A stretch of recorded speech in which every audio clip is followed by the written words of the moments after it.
ذا الذي ينصركم من بعده وعلى الله فليتوكل المؤمنون صدق اللہ مولانا العظیم۔ بارگاہ رسالت معاب صلی اللہ علیہ وسلم میں درود پاک کا ہدیہ پیش کریں۔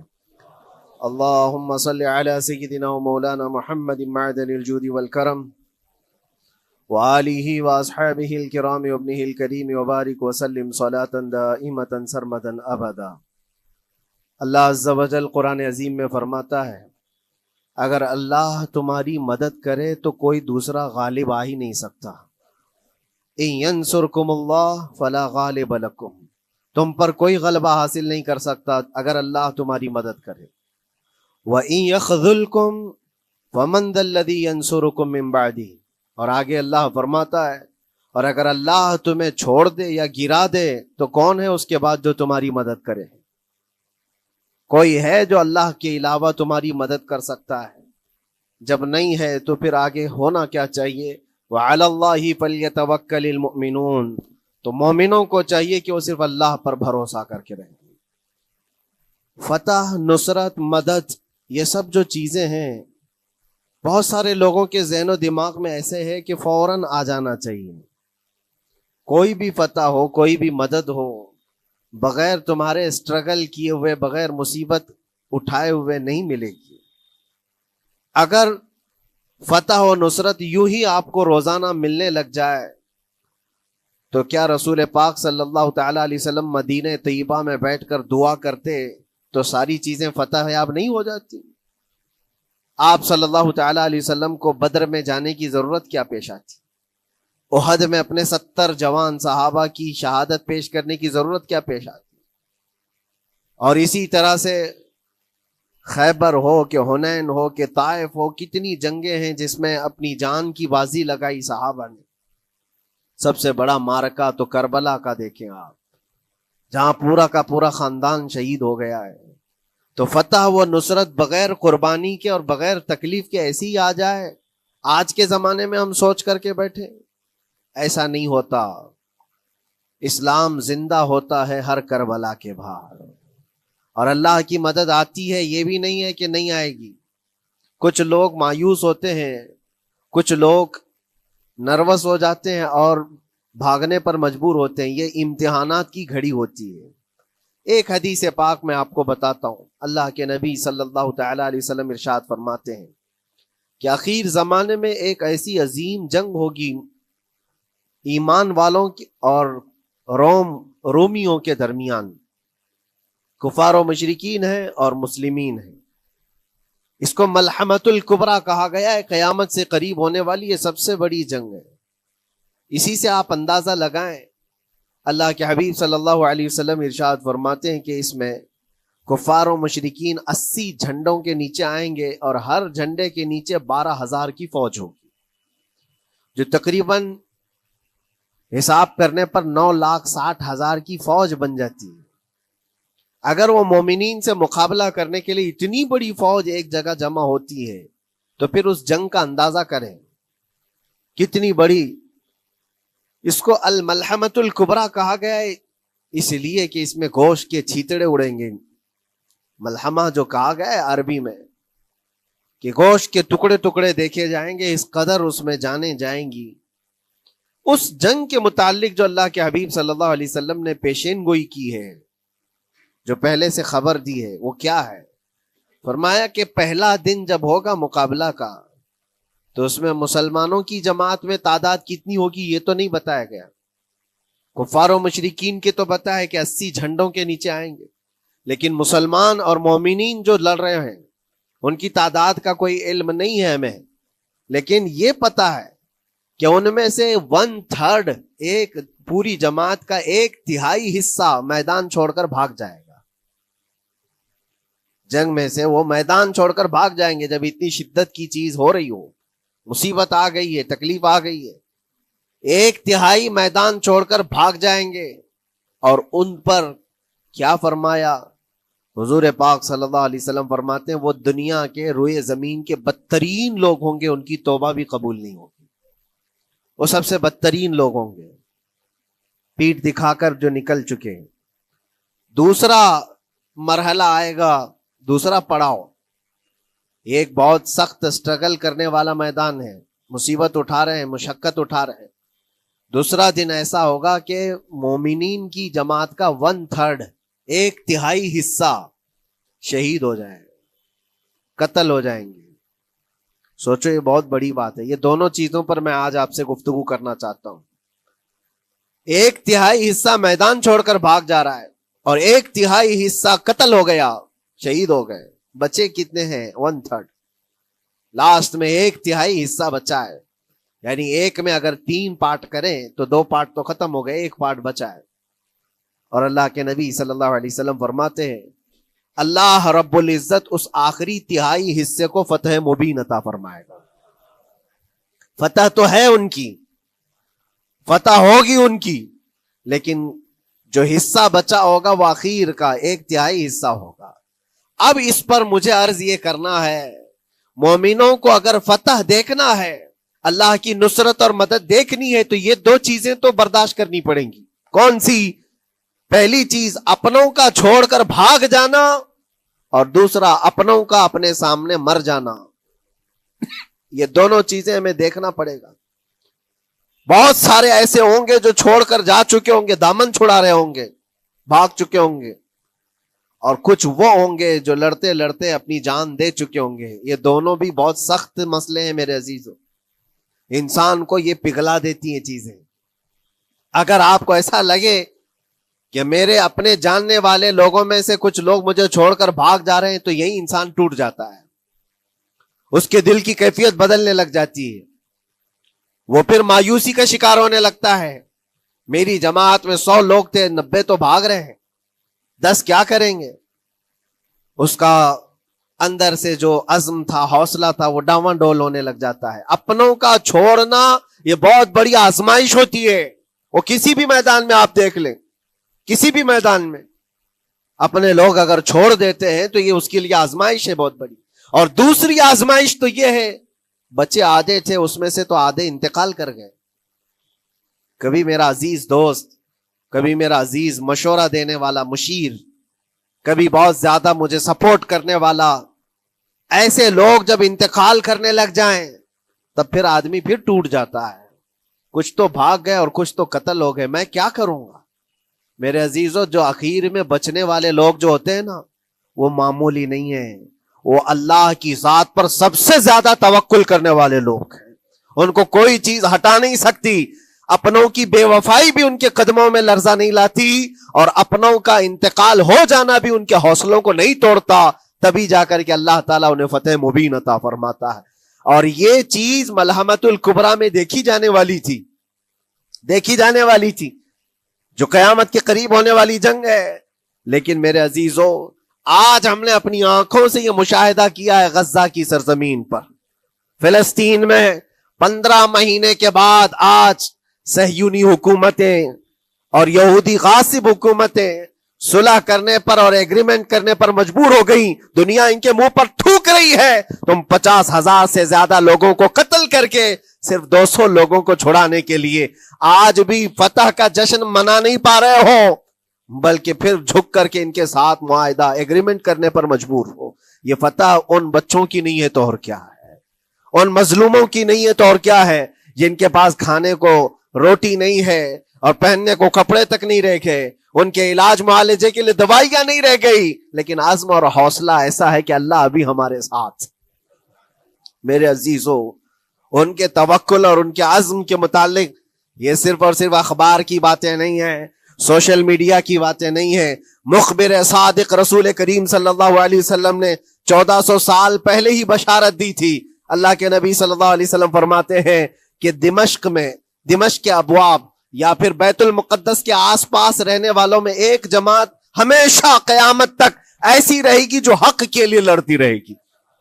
حضور پاک صلی اللہ علیہ وسلم فرماتے ہیں حق کے لیے وہ لڑتی رہے گی، قیامت تک ایک جماعت ہوگی۔ اور ان کی فضیلت میں میرے آقا فرماتے ہیں کہ ان لا یضرهم خذلان من خذلهم، ان کو دھوکہ دینے والوں کا دھوکہ ان پر کچھ اثر نہیں کرے گا، یا پھر ان کو چھوڑ دینے والے یا ان کی بات نہیں کرنے والے، یہ سب چیزیں ان کو کچھ بھی ضرر نہیں پہنچائیں گی۔ میں اس سے قبل اسی مسجد میں آپ کے پاس اس حدیث کو دہرا چکا ہوں، بیان کر چکا ہوں۔ اللہ کے نبی صلی اللہ علیہ وسلم فرماتے ہیں ان کو کوئی چیز نقصان نہیں پہنچائے گی، دھوکہ دینے والوں کی دھوکہ دڑی ان کا کچھ نقصان نہیں پہنچائے گی۔ آپ ہو سکتا ہے سوال کریں، عمارتیں ٹوٹ کر راکھ میں بدل گئی، ہزاروں بچے قبروں میں سو گئے، کتنی عورتیں بیوہ ہو گئیں، کتنوں کے گھر اجاڑے گئے، کتنوں کے ہاتھ پیر توڑے گئے ہیں، بمباری میں وہاں پر کون صحیح سلامت رہا؟ 2 لاکھ کے قریب لوگ متاثر ہوئے، اور مولانا آپ کہتے ہیں حضور نے فرمایا حدیث میں ان کو کچھ نقصان نہیں ہوگا۔ یہ نقصان نہیں ہے تو اور کیا ہے؟ ہو سکتا ہے آپ کے ذہن میں یہ سوال گردش کر رہا ہو، آپ بار بار یہ سوچ رہے ہوں گے اللہ کے نبی نے فرمایا ان کو کوئی چیز نقصان نہیں دے گی، دھوکہ دینے والوں کی دھوکہ دڑی سے ان کا کچھ بگڑے گا نہیں۔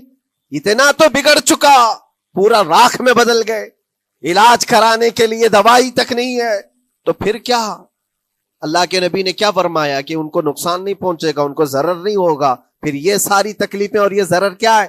میں بتاتا ہوں میرے عزیزو، جسم کا نقصان، جان کا نقصان، مال کا نقصان، جائیداد کا نقصان، یہ اللہ کے نبی نے نہیں فرمایا۔ یہ نقصانات مومن کے لیے کوئی معنی نہیں رکھتے، اگر ایمان سلامت ہے تو پوری کائنات سلامت ہے، اور یہ اللہ تبارک و تعالیٰ نے آج تک ان کے ساتھ رکھا ہے، ان کا ایمان محفوظ ہے، ایمان موجود ہے، جس کی وجہ سے یہ سارے نقصانات کچھ معنی نہیں رکھتے۔ اس لیے کہ یہ تکلیفیں، یہ جو ساری مصیبتیں آئی ہیں، اس پر تو اللہ تعالیٰ نے اجر عظیم کا وعدہ فرمایا ہے، اجر عظیم کا وعدہ فرمایا ہے۔ ہاں اگر ایمان ہی چلا جاتا تو پھر کون سی جنت ملتی، کون سی خوشبو جنت پاتے؟ کچھ نہیں ہوتا۔ ایمان سلامت ہے، جس کی وجہ سے انہیں دنیا میں بھی اللہ سرخروئی عطا فرمائے گا۔ ایک بھی جگہ سے کہیں ان نہتے مسلمانوں کو جو غریب مظلوم ہیں اور ٹوٹے پھوٹے ہاتھوں اور ٹکڑے پہنے ہوئے بچے ہیں، ان کو کوئی یہ نہیں کہتا کہ یہ ظالموں کے لوگ ہیں، بلکہ ہر کوئی یہ کہتا ہے ایک ظالم کے خلاف جس کے پاس دنیا کے سارے آئٹم پاور ہیں، لیکن یہ نہتے بچے کھڑے ہیں، دعائیں بھی ان کے ساتھ ہیں اور رحمت الہی بھی ان کے ساتھ ہے۔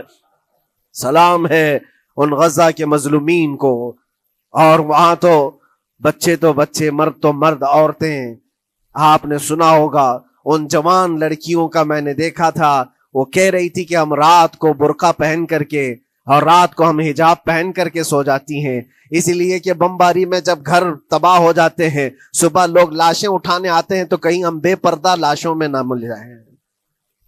سلام ان بہنوں کو، آج وہ عورتیں سبق لیں ان سے جن کو اللہ نے ہر طرح کی نعمتیں دی ہے۔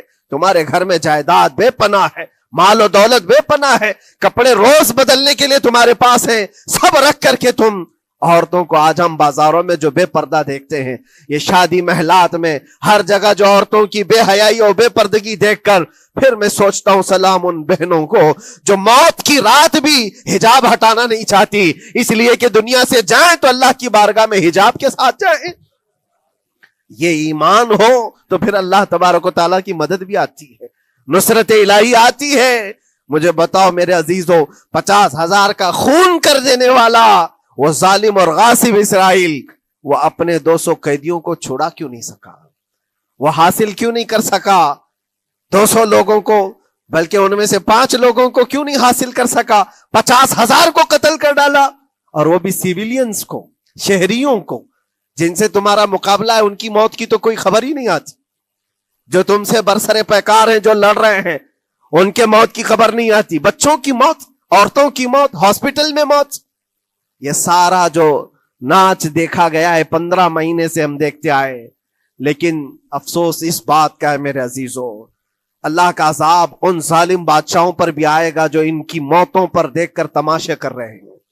وہ اپنی عیاشیوں میں مصروف ہیں، وہ اپنے عیش قدوں میں شراب نوشی اور کباب خوری پر مصروف ہیں، اور ان بچوں کی تڑپتی ہوئی لاشوں پر وہ اپنی کرسیاں سجائے بیٹھے ہیں۔ وہ عرب کے ظالم بادشاہ کہاں ہیں جن کے گھروں میں سونے کے ٹوائلٹ بنائے گئے ہوں، جو سونے کی کرسی پر بیٹھ کر کے حکومت اور تخت بچھاتے ہوں؟ میرے عزیزو، ان کی بھی پکڑ آنے والی ہے، آپ انتظار کرو، کیونکہ اللہ تعالیٰ قرآن میں فرماتا ہے وَسَيَعْلَمُ الَّذِينَ ظَلَمُوا أَيَّ مُنْقَلَبٍ يَنْقَلِبُونَ، ان قریب ظلم کرنے والے یہ پہچان لیں گے کہ اللہ ان کو کس پلٹی میں گرائے گا۔ وہ کس پلٹی میں کس کھائی میں جا کر کے گریں گے اندازہ کرو۔ ظالم صرف وہی نہیں ہے جو بمباری کرتا ہے اور قتل عام کرتا ہے، ظالم وہ بھی ہے جو تماشائی بن کر کے لوگوں کا سپورٹ کرتا ہے، ان لوگوں کو سراہتا ہے جو ظلم کر رہے ہیں۔ افسوس کا مقام ہے وہ چیختے رہ گئے، چلاتے رہ گئے ہیں، اور پھر اخیر میں وہ بچوں نے پکار کر کے یہ بھی کہا ہمیں کسی جگہ سے مدد کی امید نہیں ہے، نہ ہمارے پڑوسی ملک سے، نہ کسی بہت بڑے مسلم بادشاہ سے، ہمیں امید ہے فتح کی اور مدد کی تو پروردگار عالم سے ہے۔ اور یقیناً مومنوں کے لیے اللہ نے یہی فرمایا وَعَلَى اللَّهِ فَلْيَتَوَكَّلِ الْمُؤْمِنُونَ، اور مومنوں کو چاہیے کہ صرف اللہ ہی پر بھروسہ کریں۔ میں نے دیکھا ہے میرے عزیزوں، یہ دنیا صرف اور صرف لالی پاپ پکڑا سکتی ہے تمہیں، ان کے ہاں مدد کی کوئی گنجائش نہیں ہے، یہ ہمارے ساتھ کھیلتے ہیں، ان کے دلوں کے اندر سے رحم غائب ہے، یہ بچوں کی تڑپتی ہوئی لاشوں کو دیکھ کر کوئی آواز تک نہیں اٹھاتا، جو آواز اٹھانے والا اس کو کیس کر کے بند کر ڈالیں گے۔ جو بھی اگر مظلوموں کے لیے آواز اٹھائے، ان کا پرچم لہرائے، تو کتنے تو یہاں پر ایف آئی آر ہو گئے، بند کر دیے گئے۔ کیوں؟ مظلوموں کے لیے آواز اٹھانا کیا یہ ہمارا رائٹ نہیں ہے، ہمارا حق نہیں ہے؟ تم ظالموں کے لیے علل اعلان بات کر سکتے ہو، ہم مظلوموں کی بات بھی نہیں کر سکتے؟ کیسی بات ہے میرے عزیزو، ہم جس دنیا میں جی رہے، اسی لیے میں آپ سے کہتا ہوں اٹھو وہ گر نہ حشر نہ ہوگا پھر کبھی، دوڑو کہ زمانہ چھال اپنی چل گیا، قوت عشق سے ہر پست کو بالا کر دو، دہر میں نام محمد سے اجالا کر دو۔ تمہارے پاس طاقت و قوت نام کی کوئی چیز ہے تو وہ ایمانی طاقت ہے، باقی کوئی چیز، کوئی طاقت و قوت تمہاری مدد نہیں کرے گی۔ وہ قوت ایمانی ہے جو بدر میں صحابہ کے ساتھ تھی، وہ قوت ایمانی ہے جو احد میں بھی صحابہ کے ساتھ تھی، وہ ایمانی طاقت و قوت کا جوش ہی ہے جو 4000 ہوتے تو 40,000 پہ بھاری ہوا کرتے تھے، وہ ایمانی طاقت و قوت ہی ہے جس پہ اللہ کی مدد اور نصرت آتی ہے۔ آج مومنو، آپ سب سے زیادہ اللہ پر توکل کرو، اللہ پر بھروسہ کرو۔ میں نے دیکھا ہے میرے اپنے معاملات میں 8 مہینے تک میں اسٹرگل کرتا رہا، پل پل دیکھتا رہا، اور ایسی زمین پر مجھے لٹایا جاتا جہاں فرشی بھی نہیں ہے، پتھروں کی زمین پر لیٹ لیٹ کر کے ہماری کمر ٹوٹنے پر آتی۔ اس وقت لوگ یہ کہتے فلاں کی طرف سے مدد آ جائے گی، فلاں کی طرف سے مدد آ جائے گی، ہم نے یہ لائن بھی لگا دی ہے، یہ سورس بھی لگا دیا ہے، ہر طرف دیکھتا رہا، اخیر میں پھر یقین ہوا مدد کہیں سے نہیں، میرے پروردگار سے ہی آئے گی۔ اللہ ہی مدد کرتا ہے مومنوں کی، بس یہ ہے کہ صبر ضروری ہے اور تھوڑی مصیبت اٹھانا ضروری ہے، اس لیے کہ مزاج ہے اسلام کا، اسلام زندہ ہوتا ہے ہر کربلا کے بعد۔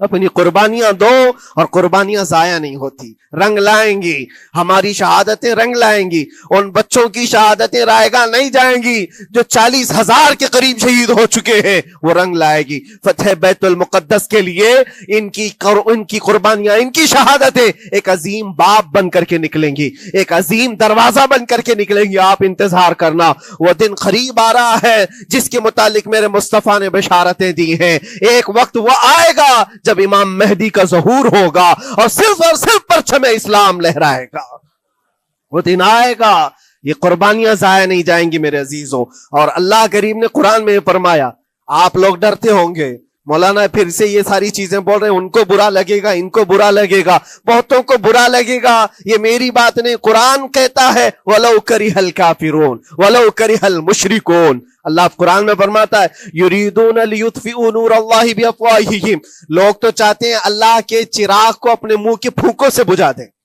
اللہ کے چراغ کو اپنے منہ کے پھونکوں سے بجھا دیں۔ اللہ کا چراغ اسلام ہے، اللہ کا چراغ یہ قرآن ہے، اللہ کا چراغ رسول پاک کی ذات ہے، اور ظالم یہ چاہتے ہیں اپنے منہ کے پھونکوں سے اس چراغ کو بجھا دے، اور قرآن کہتے ہیں واللہ متم نورہ، اللہ تعالیٰ اپنے نور کو، اپنے چراغ کو مکمل کر کے رہے گا اور پوری دنیا میں غالب آ کر رہے گا۔ آخر میں یہ جملہ اللہ نے فرمایا، اگرچہ کافروں یہ بات ناپسند کرتے ہوں، اگرچہ مشرک یہ بات ناپسند کرتے ہوں، میں نہیں کہہ رہا، اللہ کہہ رہا ہے یہ بات تو بری لگے گی ہی۔ ایسا کیوں بولتے ہیں؟ اس لیے کہ یہ ہونے والا ہے جو قرآن نے کہا۔ یاد رکھو، زمین اوپر جا سکتی ہے، آسمان نیچے آ سکتا ہے، لیکن میرے رب کا فرمان کبھی ٹل نہیں سکتا۔ جو قرآن نے کہا ہے وہ ہو کر رہے گا، اور اسی پر ایمان ہم سب مومنوں کی شان ہے۔ ہم سب مومنوں کی شان ہے. بس آپ کے لیے ذمہ داری یہ ہے، آؤ ان برائیوں کی وادیوں سے جس میں پڑے ہوئے ہو. نوجوانوں سے میں گزارش کرتا ہوں، تمہاری نمازوں کا حساب کر لو، تمہارے اپنے اعمال کا حساب کر لو. اللہ کی مدد کو پکارتے ہو تو یقیناً اپنے چہرے صاف تو کر لو، اپنے دلوں کو پاک تو کر لو، اپنے اعمال، اپنی پیشانیوں کو مسجدوں کے سجدوں سے سجا تو لو. پھر مانگنے میں تمہیں ایک مزہ بھی آئے، ایک لطف بھی آئے. رحمان کی بارگاہ میں ہاتھ اٹھائیں تو آپ کو لطف بھی آئے، اپنے لیے بھی اور مظلومین کے لیے بھی مانگنے میں مزہ تو آئے. لیکن جب آج ہاتھ اٹھاتے ہیں تو پھر یہ دل میں بات آتی ہے، فجر تو قضا کر کے سویا تھا، عشاء تو پڑھا نہیں تھا، اور میرے حالات یہ ہیں، حرام کھایا ہوا ہے، کسی کا مال غصب کیا ہوا ہے. ان تمام معاملات کو لے کر کس طرح سے ہاتھ اٹھاؤ گے اللہ کی بارگاہ میں؟ پہلے اپنے آپ کو پاک کر لو میرے عزیزو. جب صاف ستھرے ہو جاؤ تو پھر اللہ کی مدد بھی آئے گی. اس لیے کہ دنیا میں ہم نے دیکھا ہے، صاف پیالہ لے کر کے آؤ گے تو دودھ بھی ڈالا جا سکتا ہے اور مٹھائی بھی دی جا سکتی ہے، لیکن پیالے میں ہی کیچڑ بھر کر کے لاؤ تو دودھ دینے والا کیا اس میں دودھ ڈالے اور مٹھائی دینے والا کیا اس میں مٹھائی ڈالے. یہ تو دنیا والوں کا دستور ہے، بلا تشبیہ و بلا تمثیل. اپنے پاک دلوں کو لے کر اللہ کی بارگاہ میں جاؤ تو فوراً تمہارے لیے مدد بھی آ جائے، فوراً مدد بھی آ جائے.